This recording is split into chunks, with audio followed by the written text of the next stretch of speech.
Welcome to the second session of the XLU.com webcast. I'm your host, Mike Swenson. Today we are going to be discussing the IFERROR function. The IFERROR function is used to replace those annoying error messages, such as $n-a, $value apostrophe, $ref apostrophe, and so on. For those of you who would like to follow along, the Excel document that I will be working on for this session is available in the show notes for webcast number 2 at thexlu.com. The IFERROR function can be found in the Formulas tab under the Logic Functions, and you'll see it right here, IFERROR. I have two examples today where we will be able to use the IFERROR function. You'll see example 1 is the month-over-month sales for our bike shop. And you'll see on the pink bikes, the current month we've sold $400 worth of pink bikes. Prior month we sold 0. And the change for the month-over-month was $400.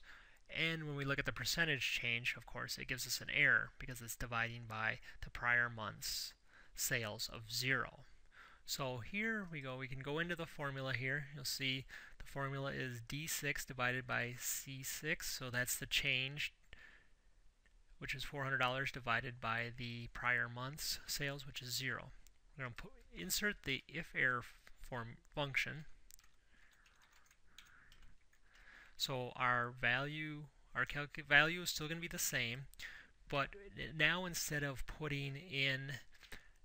having an error return, we're going to return with a 0. So we put in 0 in parentheses, and now you'll see the change percentage is 0. Now that probably isn't realistic because the change wasn't 0, so in this case we'll take that 0 out and put in quotes, double quotes, and that'll give us a blank space, which is probably a better. Our second example here, we have an invoice. In the invoice, you enter in your product and then the quantity, and the unit price is pulled off of the bike shop product price list to the left. So when they entered this invoice, they put in pink helmets instead of helmets. Well, pink helmets does not have a unit price because it's not on our price sheet. So what we're going to do here is we're going to go into our formula and we're going to add the IFERROR statement, and we're going to leave our VLOOKUP, that's our value, and we are going to return the following message: not on price list, quotes. So now when we enter pink helmets or a item not found on our price list, it will return a unit price of not on our price list. We can do the same thing with the extended price. The extended price is the unit times the quantity, or the unit price times the quantity, and then right now it's giving us an error message. We can put in a message here as well. So we're going to put in IFERROR,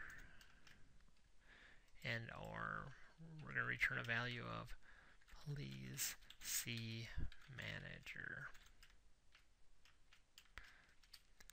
So now you can see it put in the message please see manager for the extended price. The thing is, now it did give us a total of $200, which is the bike price. I hope you enjoyed this presentation.